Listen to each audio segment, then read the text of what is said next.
Why do I live in this form, this fate? Welcome back, everyone, to Mind Podcast. When we realize that we have truly awakened with a radiant mind and a heart full of peace, we begin to understand our true nature. It's like asking how the sun shines. It simply shines because its nature is light. There is no need to light a lamp at dawn. Similarly, our essence is peace and happiness. There's no need to search elsewhere, no matter how complex life becomes, as our true being always exists in a state of peace. We only need to look in the right place. The sun never stops shining, but sometimes its light is hidden by dark clouds.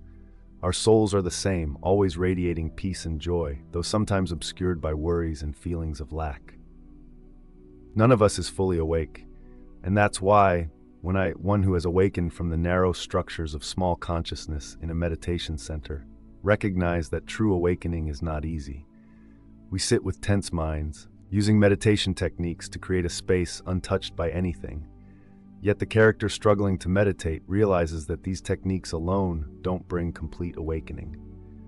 All these methods begin to feel futile, leaving us feeling like we're fighting a losing battle.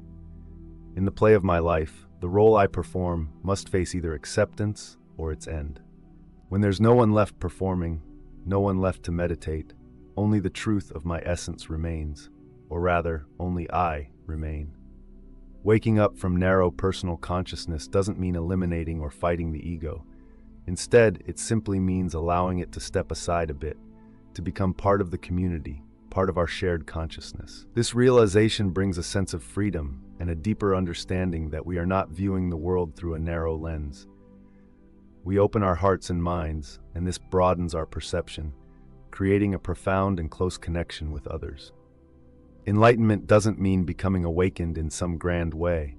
It's simply the release of the tight grip on I and the embrace of the limitless unity that has always been there. No one becomes awakened or enlightened. Awakening is not an achievement or a destination. It is the natural state of wisdom and peace within us. Our true nature is inherently blissful, and we have always been enlightened. Awakening is simply the realization of who we truly are, an awareness of our essence. Consciousness is just one of many words used to describe the experience of life, love, God, or light. Awakening is the recognition that I am not this body, but rather I am something that never dies and was never born. This understanding can be elusive because we often think of awakening as something mystical or extraordinary, imagining it to be like the experiences of Jesus, Buddha, or other enlightened masters.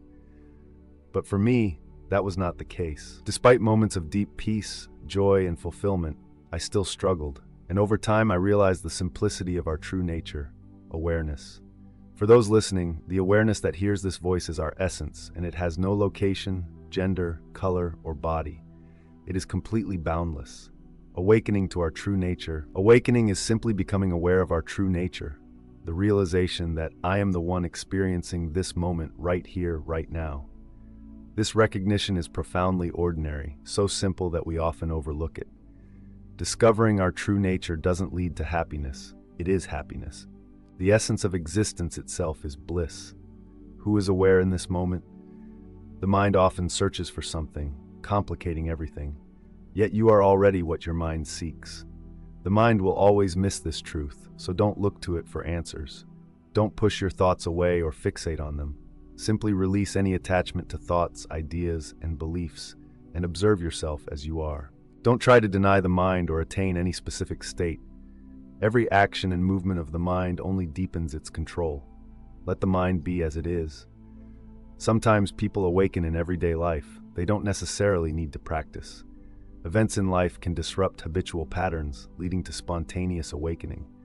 However, when one's life follows a repetitive or mechanical pattern, some form of intervention may be needed. Spiritual practices, sometimes called sadhana, disrupt these patterns and open the mind to awakening.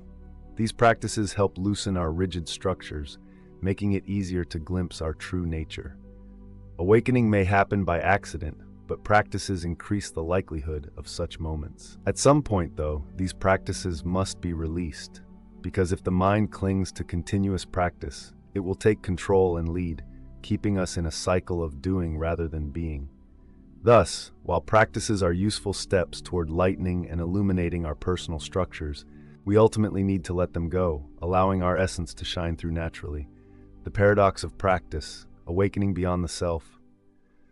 Ultimately, when you awaken, you realize that all the practices were carried out by the false self, the character in the virtual reality game. Your true self, the real you, was never involved. The only thing you need to do is to let go of the ego's desires, its attachment to everything. Anything in the realm of change and phenomena is not the true self. The identity you believe yourself to be will never awaken. You awaken from that character, from the illusion that you are this conditioned persona. Many people enter retreats thinking that this small I will awaken and something grand will happen. But the small self will never do that. It must let go and fail. Only in that failure do we understand who we truly are, always conscious, always in the present. The direct path to awakening. I began my spiritual journey with the traditional advice of religious practices like meditation and mantra recitation, which I diligently practiced for 20 years. Mantra meditation involves focusing on a sound until it gradually fades away. However, when I encountered the direct path, my spiritual progress truly peaked. On the direct path, we don't focus on any object, whether a mantra, a sound, or even the breath. Instead, we allow our attention to dive inward to return to its source. An analogy of the screen and the character. Imagine watching your life on a TV screen. You identify with the character on the screen day after day, year after year, engaged in the character's story. Then, suddenly, you wake up from this story and notice the screen on which the character appears, realizing that you are not the character. You observe objects that appear and disappear on the screen, characters that come and go, yet the screen itself remains unchanged. The character might get wet, but the screen doesn't. The character might get distressed, but the screen is unaffected. Without the screen, characters wouldn't exist, but the screen itself often goes unnoticed. Characters live out their lives by the script, but mindfulness is like a backdrop, a space in which every thought, movement, and state of consciousness appears and fades away. The mind changes its states throughout the human experience, yet something within you remains ever present, aware of these changing states. This is consciousness, or our true nature. As long as you're attached to the character on the screen, believing yourself to be the character, there will be suffering. Maya, the illusion of self, keeps you bound. Letting go of the illusion, you cannot fix the character in this dream. Rather, freeing yourself means breaking the identification with the character. In the play of life, if you act from the character's point of view, you remain trapped in illusion. To awaken, stop identifying with what appears on the screen, understand its impermanence, and cease reacting to thoughts as though the story on screen is the ultimate reality. If you shift your awareness from the screen to your true self, something incredible occurs. You recognize the impermanence of all appearances, and in that recognition, you touch the timeless, unchanging essence of consciousness itself.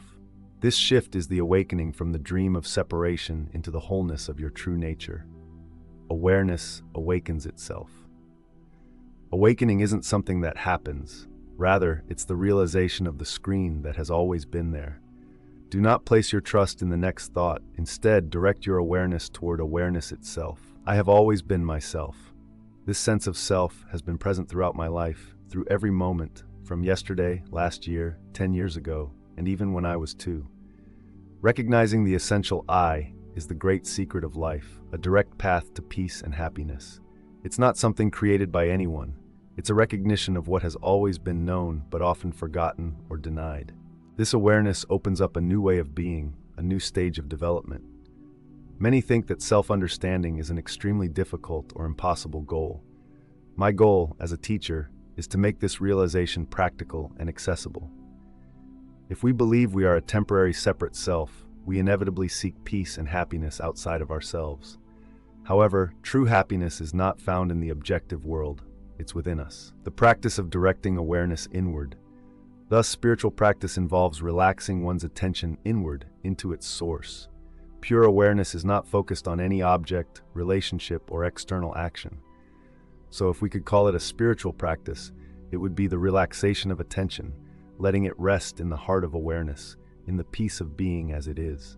This is where true love arises, unconditional, boundless love for everyone and everything, even for things we don't agree with.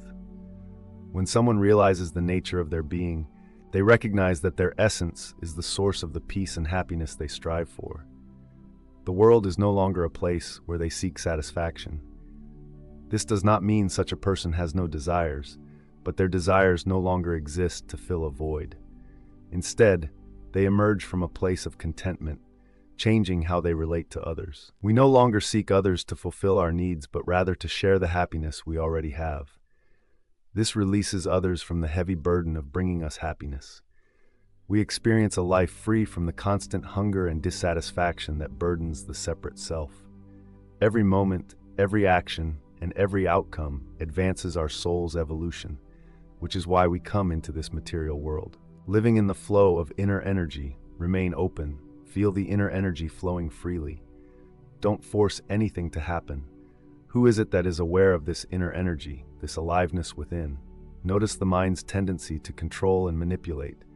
Engage in this process without relying on memory or language. Instead, stay attuned to the vitality and simplicity of awareness, allowing your true nature to unfold naturally and experience the limitless peace and joy it has always been.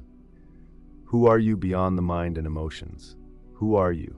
Who recognizes this and changes the world?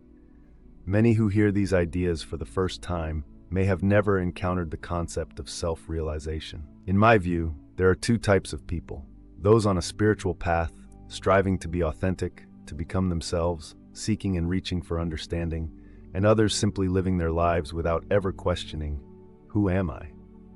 Many believe that knowing oneself means knowing the body or understanding their identity, but truly knowing oneself means recognizing what you actually are. The ancient phrase, "Know thyself," engraved at the entrance of the Temple of Apollo at Delphi, was an invitation to humanity at the dawn of Western civilization. This highlights self-knowledge as the foundation of all civilization. Why? Because we are the center of every experience. Everything we think and feel arises within us in service to ourselves. We are the experiencer of all, the one at the heart of every action and relationship. What could be more essential than understanding the nature of this self? If we don't first know the essence of the knower, can we truly understand the nature of anything else? Awakening. From nightmare to dream. Awakening is the end of the nightmare and the entry into a profound dream. I mean that we can leave behind the nightmares we've been told about life, God, and ourselves, and step into our greatest dream. I often ask, what would your life look like if you entered the most extraordinary vision you have ever had of God, of life, and of yourself? Realizing our true nature doesn't just end our pursuit of happiness in the world, it enables us to live with an understanding that, at the deepest level, everything and everyone are one. This understanding brings compassion, justice, kindness, tolerance, and insight to society. If we abandon ego-driven approaches, our sciences, religions, politics, and economies will begin to reflect a timeless wisdom. Whether it's indigenous traditions recognizing the Great Spirit in all things, the Egyptian wisdom depicting humanity's journey from earthly attachments toward a singular divine source, or the teachings of mystics from Christianity, Hinduism, Islam, or Buddhism, those who have realized their true nature speak of conscious beings, each using the language of their culture and time to express an eternal truth. A new paradigm in science. Science is now beginning to see not merely a world of particles and unconscious fields, but a universe of conscious agents. As Nikola Tesla said, the day science begins to study non-physical phenomena, it will make more progress in one decade than in all the previous centuries of its existence. That day has arrived. Each advancement in scientific precision has revealed technology that seems like magic compared to what came before. For me, a theory of conscious agents beyond space and time will provide us with truly remarkable technologies, leading to profound shifts in our understanding of reality and our own existence. I see the world as a step toward a greater understanding of our divine nature. I view the world around me as a step toward a deeper, calmer expression of what it means to be human and to be an aspect of the divine. I don't think we have infinite time. I feel that time is running out. It's now or never. I sense we are on the right path, but there's a sense of urgency. With the opportunities available today to spread powerful and essential ideas in ways that were unavailable before, we might reach a critical mass before time runs out. But we'd be mistaken to think we have unlimited time on this planet. When each person decides to shed their conditioned self, they stop acting solely as an egoic entity, and this leads to transformation on Earth, renewing life on this planet. I believe we need to make some fundamental changes swiftly, drastically, and decisively if we want to see the future we all dream of. Can this understanding become widespread? Why not? The issues we face today aren't simply political, economic, or social. They are spiritual. They concern our commitment to higher spiritual truths. This isn't just a New Age philosophy. These ideas have existed for millennia, embodied in countless traditions and cultures, and like consciousness itself, they have always been hidden from superficial eyes. In Christianity, the Gnostic Gospel of Thomas speaks directly about our true nature. When Jesus' disciples asked him when the kingdom would come, he responded, "If you wait for it, it will not come. It will not come by saying it is here or it is there. The kingdom is not here or there." True understanding is not bound to time or space. If you are waiting for an event, a healing, an ascension, or an external energy to come, your conditioned mind is still in control, mediating your experience of the present moment. The union of samsara and nirvana. In Buddhism, it is said that samsara, the world of suffering, and nirvana, the world of liberation, are not two separate realms. When we awaken, we recognize the inherent perfection of the world as it is. Could it be that peace, freedom, and fulfillment are already here in this very moment, without the mind's interference? Perhaps all that's needed is to accept this moment as it is, without the need to change or add anything. This acceptance is not passive. It's a profound recognition that what we seek is not somewhere else or some other time. It's here and now, hidden only by our belief that we need to look for it elsewhere.